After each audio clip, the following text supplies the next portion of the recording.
सवाल ये उठता है कि क्या तमाम राजनीतिक पार्टियों ने राजा सुहेलदेव को, उनकी वीरता को, उनकी मजबूती को, उनके रक्त को, उनके सम्मान और अभिमान को वो स्थान दिया जिसके वो हकदार हैं? आज हम इसी पर चर्चा करने वाले हैं। चर्चा इसलिए भी जरूरी हो जाती है क्योंकि राजा सुहेलदेव का नाम इन दिनों हर जगह चर्चा का विषय बना हुआ है।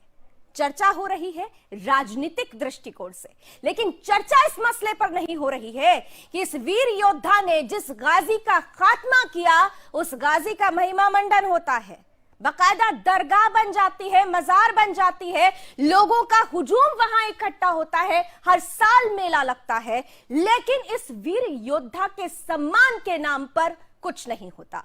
क्या जरूरी नहीं है कि अब इतिहास को बदला जाए और इतिहास के सच के पन्नों को दुनिया के सामने लाया जाए? आज इसी पर हम करने वाले हैं एक विशेष चर्चा कुछ खास मेहमानों के साथ। लेकिन सबसे पहले इस रिपोर्ट के जरिए समझिए किस कदर इस वीर योद्धा ने भारत भूमि की रक्षा के लिए अपना सब कुछ न्यौछावर किया और बन गए राजा सुहेलदेव।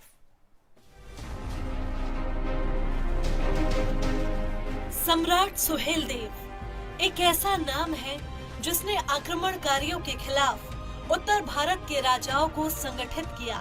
महाभारत काल के बाद 21 महाराजाओं को आक्रमणकारियों के खिलाफ एकजुट किया और भारत की रक्षा की। महाराजा सुहेलदेव में राष्ट्रभक्ति का जज्बा कूट कूट कर भरा था, लेकिन 900 साल के इतिहास में वर्षों तक महाराजा सुहेलदेव को इतिहास के पन्नों से बाहर ही रखा, वो भी एक साजिश के तहत। परंतु अब प्रधानमंत्री नरेंद्र मोदी ने आगे आकर राजा सुहेलदेव के इतिहास को फिर देश को याद दिलाया।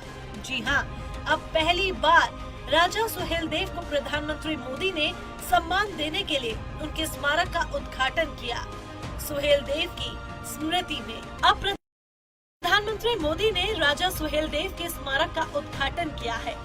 प्रधानमंत्री मोदी ने बहराइच के राजा सुहेलदेव को यूं ही सम्मान नहीं दिया। जब राजा सुहेलदेव का गौरवशाली इतिहास पीएम मोदी ने पढ़ा तो देश को उनकी बहादुरी और वीरता के साथ उनकी राष्ट्रभक्ति को बताने का मन हुआ। महाराजा सुहेलदेव की कहानी शुरू होती है बसंत पंचमी के दिन 1000वीं ईसी से। पिता बिहारी मल और माता जयलक्ष्मी के घर सुहेलदेव का जन्म होता है। 3 भाई और एक बहन के बीच जन्मे बालक सुहेलदेव की शिक्षा दीक्षा गुरुओं के बीच हुई, जहां युद्ध कौशल से लेकर घुड़सवारी और राजतंत्र की शिक्षा मिली। 18 वर्ष की आयु में राज तिलक होने के बाद महाराजा सुहेलदेव ने देश की रक्षा के लिए सभी राजाओं को एकत्रित किया। 11वीं शताब्दी में आक्रमणकारी महमूद गजनवी ने भारत पर आक्रमण किया। आक्रमणकारी गाजी के सालार मसूद गाजी ने बहराइच पर आक्रमण कर दिया और गांव में लूटपाट शुरू कर दी। महिलाओं की इज्जत लूटनी शुरू कर दी गाजी के गुंडों ने। ऐसे में महाराजा सुहेलदेव ने आसपास के राजाओं को इकट्ठा किया और गाजी को न सिर्फ पराजित किया बल्कि महिलाओं और बच्चों पर हाथ डालने वाले गाजी को भी मार डाला।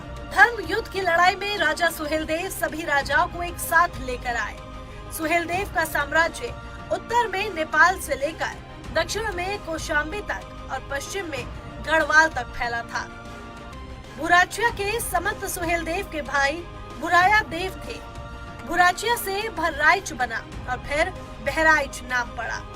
11वीं सदी में मसूद गाजी कत्लेआम करता हुआ बहराइच क्षेत्र में पहुंचा तो उसने सोचा भी नहीं होगा कि वो बहराइच से वापस ही नहीं आ पाएगा। बहराइच में गाजी को राजा सुहेलदेव की सेनाओं के सामने हार का सामना करना पड़ा। आज भी बहराइच में गाजी के नाम पर मजार बनी है और कुछ मुसलमान आक्रमणकारी मसूद गाजी की मजार पर जाते हैं, लेकिन किसी ने भी महाराजा सुहेलदेव को इतिहास में सम्मान नहीं दिया क्योंकि सुहेलदेव ने आक्रमणकारी मसूद गाजी को हराया था। इसलिए वामपंथी इतिहासकारों ने सुहेलदेव को भुला ही दिया। लेकिन क्षेत्रीय कथाओं में राजा सुहेलदेव की वीरताओं की कथाएं बड़े ही चाव से सुनी और लिखी जाती हैं। लेकिन वामपंथी इतिहासकार राजा सुहेलदेव के इतिहास को ही नकारते हैं क्योंकि राजा सुहेलदेव की वीरता से डरे भारत के शासकों ने सुहेलदेव को देश की पुस्तकों से गायब करा दिया। लेकिन क्षेत्रीय इतिहासकारों ने राजा सुहेलदेव के बारे में उनकी वीरता और गौरवशाली इतिहास के बारे में लिखा है। काशी प्रसाद जायसवाल ने अपनी पुस्तक अंधकार युगीन भारत में सुहेलदेव को भाष्य वंश का महान राजा माना है। आर्कियोलॉजी सर्वे ऑफ इंडिया के वॉल्यूम 1 के पेज 329 में राजा सुहेलदेव भर वेश के थे यह अंकित है। वहीं लोकल इतिहासकार प्रोफेसर KL श्रीवास्तव की किताब बहराइच जनपद का खोजपूर्ण इतिहास के पृष्ठ 61-62 पर राजा सुहेलदेव के रीति रिवाजों के बारे में बताया गया है। अब फिर से प्रधानमंत्री नरेंद्र मोदी ने राजा सुहेलदेव को देशवासियों के सामने वो लेकर आए हैं। हमारे देश में ऐसे ही महान सम्राट हुए हैं जिन्हें साजिश के तहत भुला दिया गया, लेकिन अब महाराजा सुहेलदेव के पराक्रम और वीरता को फिर से देश नमन कर रहा है। जो भुला दिए गए हैं उन्हें पुनः याद करने की जरूरत है और स्मृति पटल पर मजबूती के साथ अंकित करने की जरूरत है। इतिहास बदलने की जरूरत है। दो खास मेहमान इस वक्त हमारे साथ जुड़ चुके हैं। स्वागत करना चाहूंगी, मेरे साथ इस वक्त जुड़ रहे हैं बीजेपी विधायक सुरेंद्र सिंह जी, बहुत बहुत स्वागत। और साथ ही साथ हमारे साथ सुहेलदेव भारतीय समाज पार्टी के प्रवक्ता अरुण राजभर जी भी जुड़ रहे हैं। अरुण जी, आपका भी बहुत बहुत स्वागत। मैं शुरुआत सुरेंद्र सिंह जी से करना चाहूंगी। सुरेंद्र जी, राजनीतिक पार्टियों ने हमारे देश के महान पुरुषों को इस कदर अंकित किया, इस कदर भुला दिया कि आज देखिए राजा सुहेलदेव को याद दिलाना पड़ रहा है हमारे आने वाली पीढ़ियों को, क्योंकि इतिहास तो बदल दिया गया था। और अब बिल्कुल जी देखिए पत्रकार महोदया, हकीकत यह है कि देश की पहली आजादी के बाद देश की पहली कुर्सी पर जिस व्यक्ति का दुर्योग से पदासीन हुए आदरणीय नेहरू जी, उस व्यक्ति को राष्ट्र से और राष्ट्रभक्ति से कोई मतलब नहीं था। उस व्यक्ति को केवल कुर्सी से प्रेम था और उस व्यक्ति को केवल परिवार से प्रेम था। जो परिवार की परिधि में जीने वाला व्यक्ति कभी राष्ट्र और राष्ट्र की सीमा को समझता नहीं। उसके मन में तो केवल परिवार को सुरक्षित रखना, परिवार को चलाना होता है। तो कांग्रेस पार्टी का पहला कर्णधार बने प्रधानमंत्री के रूप में आदरणीय नेहरू जी। मुझे तो उस दिन याद आ रहा है, उधर ट्रेनों में भर करके पाकिस्तान की धरती से लाशें आ रही थी, हिंदुओं की लाशें आ रही थी, और जो है दिल्ली दुल्हन की तरह से इसको जो है शपथ ग्रहण कराने के लिए सज रहा था। इससे बड़ा दुर्भाग्य क्या हो सकता है कि कोई हमारे देश के हिंदू लाखों की संख्या में पाकिस्तान से सर कलम करके भेजे जा रहे हों, उनके खुद से लगभग पूरी ट्रेन आ रही हो, और वहां का राजा, वहां का जो है मुखिया अपने जो है शपथ ग्रहण समारोह के लिए दिल्ली को दुल्हन के सजाता हो, तो जिसके मन में केवल और पद और प्रतिष्ठा की बात होती है, वो व्यक्ति कभी देश की अस्मिता को, देश की प्रतिष्ठा को और देश के स्वाभिमानी लोगों को याद नहीं करता है। वो तो केवल अपने जीवन के बारे में और अपनी कुर्सी के बारे में सोचता है। पहली बार भारत की कुर्सी पर एक महान ऐसे नेता आदरणीय अटल बिहारी वाजपेयी के बाद कोई ऐसा महान व्यक्तित्व बैठा है जिसके मन में केवल देश और केवल देश के स्वाभिमान के लिए लड़ने वाले लोग और देश की प्रतिष्ठा को बढ़ाने वाले राष्ट्रभक्तों की जो है गाथा गाने वाला व्यक्ति है। उसका नाम है आदरणीय महान नेता मोदी जी। और यही कारण है कि आज भूले भटके हम अपने शहीदों को, भूले भटके अपने राष्ट्रभक्तों को, भूले भटके जो देश के लिए अपने वैभव की दुनिया को भी लक्ष्य मार दिया, अपने जीवन को भी संकट में डाल दिया, ऐसे महान योद्धाओं को याद करके अपने देश के स्वाभिमानी धरती के स्वाभिमान को बढ़ाने का प्रयास हमारी सरकार कर रही है। बिल्कुल सुरेंद्र जी, ये कदम बाकी तारीफ के काबिल है, सराहनीय है, हम स्वागत करते हैं। लेकिन एक सवाल मेरे मन में अनायास आ गया है, सुरेंद्र जी, आपको नहीं लगता कि देर कर दी? क्योंकि जिस वक्त पर यह कदम उठाया गया, आप देखिए कि लोगों की तरफ से प्रतिक्रिया आने लगी है कि राजनीतिक चश्मे से हमारे वीर योद्धाओं को देखेंगे। नहीं, देखिए राजनीतिक पार्टी की बात क्यों सीमा में बांध देते हैं हम अपने पत्रकार महोदया? मैं बिल्कुल कह सकता हूँ कि हम लोग भी हम लोग भारतीय जनता पार्टी के सिपाही हैं। आदरणीय मोदी जी के हम लोग जो है झंडा लेकर के चलने वाले व्यक्ति हैं। भाजपा और श्यामा प्रसाद मुखर्जी के तपस्या को याद करके अपने जीवन को सीख रहे हैं। तो निश्चित रूप से मैं कह सकता हूं कि इस काम में भी थोड़ा विलंब हुआ। यह काम और पहले होना चाहिए था और इसके लिए हमारे जैसा व्यक्ति तो बिल्कुल जो है कहेगा कि हाँ, हम जो है ये काम और पहले होना चाहिए था। लेकिन आज ही याद किया किसी ने, तो हम ही ने किया, भारतीय जनता पार्टी के नेता महानेता ने किया। देर आए दुरुस्त आए, और इसीलिए स्वागत है इस कदम का, क्योंकि हमारी आने वाली पीढ़ी को सच का सामना करना चाहिए, उन्हें सच्चाई से अवगत कराना चाहिए। अरुण राजभर जी के पास जाना चाहूंगी, अब जरा उनकी प्रतिक्रिया भी जरूरी है।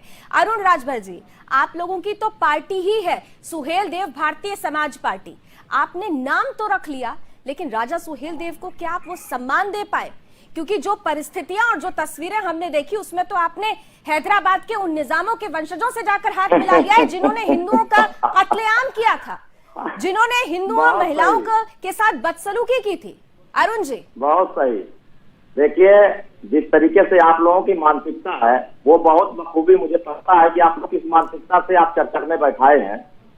माननीय ओम प्रकाश राजभर जी जब तक पार्टी नहीं बनाए थे भारतीय समाज पार्टी, आज जो हम चर्चा कर रहे हैं, आज से 18 साल पहले पूरे भारत में आप जैसे पत्रकार भी महाराजा सुहेलदेव राजभर को नहीं जानते थे, इसलिए नहीं जानते थे। सुनिए भैया, हमारी बात सुनिए। मैं आपको पूरा 2 मिनट दूंगी, लेकिन आपकी पहले की 2 लाइन जरा सही कर देती हूँ कि पहले आपने मानसिकता की बात की, तो हम मानसिकता नहीं, हम राष्ट्र और धर्म और संस्कृति जिसके बदौलत आप तिलक लगाकर बैठे हुए हैं ना, उसको आधार मानकर सवाल पूछते हैं। और दूसरा सवाल आपने कहा कि क्यों नहीं पता, इसलिए नहीं पता क्योंकि हमारे इतिहासकारों ने उसे दर्ज ही नहीं किया, हमें पढ़ाया ही वो गया जो राजनीतिक पार्टियां चाहती थी। असल सच तो सामने आ रहा है ना सर। अब आप अपनी पूरी बात रखिए। महाराजा सुहेलदेव राजभर इस देश के शासक थे। जब इस देश पर मुगलों का आक्रमण जब हो रहा था, 585 रियासतों में 165 राजा अकेले राजभर समाज के हुआ करते थे, लेकिन राजभरों का इतिहास पूरी तरीके से मिटा दिया गया। हम इस देश के रक्षक थे, इस देश के राष्ट्र की रक्षा किए, लेकिन जब इतिहास लिखना हुआ तो उनका इतिहास लोगों ने भुला दिया। 18 साल पहले जब 2000 को पार्टी बनी थी सुहेलदेव भारतीय समाज पार्टी, उसके बाद हम लोगों ने महाराजा सुहेलदेव राजभर को पूरे देश में बताना शुरू किया। तो जो सुनते थे वो कहते थे किसके राजा थे, कहाँ के राजा थे, लेकिन आज करोड़ों लोग को माननीय ओम प्रकाश राजभर ने मजबूर कर दिया। उनके जयंती के अवसर पर लोगों ने उनको श्रद्धांजलि दी। लोगों ने बड़ा अच्छा काम किया, लेकिन आपने राजा सुहेल देव का स्मरण सबको कराया, लेकिन आप बहराइच में उस आक्रांता की दरगाह पर लगने वाले मेले को नहीं रोक पाए, जिसे राजा सुहेल देव ने, जिसके दांत खट्टे किए थे, जिसको याद दिलाया था कि भारत माता का वीर सपूत कौन होता है, बाहरी क्रूर आक्रांता का महिमा मंडन होता है, और आप कहते हैं कि आपने बहुत कुछ किया। क्या किया आपने? अगर हमने महाराजा सुहेलदेव राजभर का इतिहास नहीं उठाया होता तो आज आप हमें मुगलों के रास्ते पर जो आपकी विचारधारा दिख रही थी, आज हमें हिंदू मुसलमान कराने की बाबा साहब भीमराव अम्बेडकर ने संविधान में एक वोट देने का अधिकार दिया है, चाहे वो मुसलमान हो, चाहे ईसाई हो, चाहे बौद्धिस्ट हो, चाहे किसी धर्म का हो। साधारण से सवाल पूछा है अरुण जी, मेरा सवाल बड़ा साधारण है। एक क्रूर आक्रांता जो विदेश से आता है, जो यहाँ पर आकर रहने वाले हिंदुओं का कत्लेआम करता है, जो यहाँ की हिंदू महिलाओं के साथ बदसलूकी करता है, उनकी इज्जत लूटता है, उनकी माँ बेटियों को उठा लेता है और जबरन इस्लाम धर्म कबूल कराने के लिए बाध्य करता है, उसका महिमा मंडन होता है, आप उसे रोक नहीं पाते। और यहाँ पर सौहार्द की बात कर रहे हैं, आप सौहार्द की बात कर रहे हैं। आप एक तरफ राजा सुहेल देव के नाम को लेकर झंडा बरदारी कर रहे हैं, और दूसरी तरफ जो कुछ हो रहा है सलार मसूद गाजी को लेकर कोई प्रतिक्रिया नहीं दे रहे आप। मेरी बात पहले सुनिए, आप मत करिए, बोलिए, बात सुनिए, बोलिए। आप लोगों की ही तो सुनते आए हैं और इसीलिए सच दुनिया ने नहीं देखा। मुफ्ती से या भारतीय जनता पार्टी गठबंधन करके 2 साल में कश्मीर में सरकार बनाती है, तब आपकी राष्ट्रवादी भक्ति कहाँ चली जाती है? जब इस देश में जो हमारे उन्नाव के सांसद कुलदीप सिंह सेंगर इस देश की बहन बेटियों के साथ अत्याचार करते हैं, जस्टिफाई कर रहे हैं आप चली जाती है। आप गाजी सलार को जस्टिफाई कर रहे हैं। अरुण राजभर जी, आप गाजी सलार मसूद को जस्टिफाई कर रहे हैं। आप एक विदेशी क्रूर आक्रांता ने जिस तरह से हिंदुओं का कत्लेआम किया उसको जस्टिफाई कर रहे हैं, आप जस्टिफाई कर रहे हैं उसे। इस देश में आप गाजी सलार मसूद ने जिस तरह से हिंदुओं का कत्लेआम किया उसको जस्टिफाई कर रहे हैं आप। लेकिन आज जो भारत के राजनीति करने वाले लोग हैं, ये भाजपा के सुरेंद्र सिंह जी, सुन रहे हैं आप? ये भाजपा के लोग जब हम सब सामने लेकर आएंगे तो हमारी मानसिकता पर सवाल उठेगा, हम तमाम तरीके से राष्ट्र विरोधी हो जाएंगे, हम सांप्रदायिक सौहार्द का ताना बाना बिगाड़ने लगेंगे। लेकिन सलाल मसूद गाजी पर अनूप राजभर ने एक शब्द नहीं कहा। अरे साहब, इसलिए तो कह रहे हैं, इतिहास इसीलिए नहीं याद आया क्योंकि इतिहास लिखने वालों ने गाजी का महिमा मंडन कर दिया और राजा सुहेल देव को पीछे छोड़ दिया। ये किया आपके वामपंथी इतिहासकारों ने, इसीलिए वही इतिहास पर आगे बढ़े हुए हैं और अब नहीं चाहते कि हमारे आने वाली पीढ़ी उस गलत इतिहास को पढ़े। सुरेंद्र सिंह जी, प्रतिक्रिया दीजिए। ठीक है अरुण जी, ठीक है अरुण जी, करिए राजनीति, खूब करिए। सुरेंद्र सिंह जी। हाँ जी। सुरेंद्र सिंह जी, सुन रहे हैं आप? क्योंकि हम सवाल पूछ रहे हैं इसलिए हम एक खास मानसिकता से बैठे हुए हैं, क्योंकि हम सवाल पूछ रहे हैं कि एक गाजी का महिमा मंडन होता है और वीर महान योद्धा राजा सुहेल देव को नजरअंदाज किया जाता है, तो हम एक फिक्स एजेंडे के साथ बैठे हुए हैं। देखिए पत्रकार महोदया, हकीकत यह है कि चरित्रवान हमेशा चरित्रवान का सम्मान करता है, चोर हमेशा चोर का सम्मान करता है। नेहरू जैसा एकदम राष्ट्रहीन चिंतन का व्यक्ति है प्रधानमंत्री को बैटरी का लिए हुआ। आज ओम प्रकाश राजभर जी की चर्चा कर रहे हैं। मैं इसके लिए जरूर उनको बधाई दूंगा, कम से कम सुहेल देव जी के नाम पर उन्होंने पार्टी की रचना किया। लेकिन नियत क्या है? सुहेल देव जी के नाम पर केवल राजभर समाज को अपना एक पार्टी का सिंबल बना करके राजनीति में बार्गेनिंग करना राजनीति का धर्म नहीं होना चाहिए। और आज की स्थिति में पत्रकार महोदया, पाकिस्तान की धरती से करोड़ों लोग मार कर भगा दिए गए। उस समय इनके मन में जो ये बात नहीं आती है कि आखिर पाकिस्तान में ऐसा क्यों होता है। लेकिन ये भारत की धरती पर भी क्या वही वापस चाहते हैं?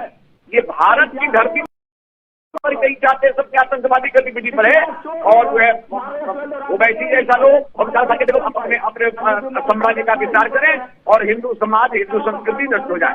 लेकिन अब मोदी और योगी के जमाने में भारत की धरती पर ऐसा होने वाला नहीं है। अब भारत की धरती का नायक पैदा हो चुके हैं। भारत की धरती पर राम और हनुमान की जोड़ी पैदा हो चुकी है। अब इस्लाम का चलने वाला नहीं है। अब वो दिन लग गया जब पाकिस्तान की धरती पर से हिंदू को भगा दिया गया और भारत की धरती पर भी आकर के झंडा करने की हिम्मत कोई करेगा। अब भारत की धरती पर भारतीय संस्कृति को मानने वाला ही झंडा लहराएगा, दूसरा कोई लहराने की हैसियत नहीं रखता है। और यदि कोई हिम्मत करेगा उसकी दुर्दशा वही होगी जैसे ठीक है सुरेंद्र जी, आप ही के मुद्दे को जरा अरुण जी के पास लेकर जाती हूँ। आप ही के मुद्दे को जरा अरुण जी के पास लेकर जाती हूँ। आज दुनिया देख रही है कि हम जो है पूरी दुनिया में सदस्य देना चाहते हैं। अभी वक्त है सुरेंद्र जी, आती हूँ मैं आपके पास, आप ही के मुद्दे को लेकर जाती हूँ। अरुण जी देखिए, थोड़ा आवेश में मत आइएगा। अरुण जी आवेश में मत आइएगा, बड़ा साधारण सवाल आज मैं करने वाली हूँ और मैं आप पहले तो एक हिसाब से जवाब दीजिएगा। जवाब देते समय बहुत सोच समझ कर दीजिएगा क्योंकि आज आपको बहुत सारे लोग देख रहे हैं। आपने जिस तरह से कहा कि आप सौहार्द की बात करते हैं, मान लिया आपने एक पार्टी बनाई, दूसरी पार्टी के साथ आपने गठबंधन भी कर लिया, आपने ओवैसी की पार्टी MIM के साथ भी हाथ मिला लिया, सब कुछ ठीक है। लेकिन क्या इतने समय के दौरान एक बार भी आपने असदुद्दीन ओवैसी से कहा कि चलकर जरा राजा सुहेल देव की मूर्ति पर माल्यार्पण कर ले, या उनको लेकर कुछ दो शब्द कह दें, या उन्हें लेकर ट्वीट ही कर दें? ऐसा कुछ हुआ? पहले तो भारतीय जनता पार्टी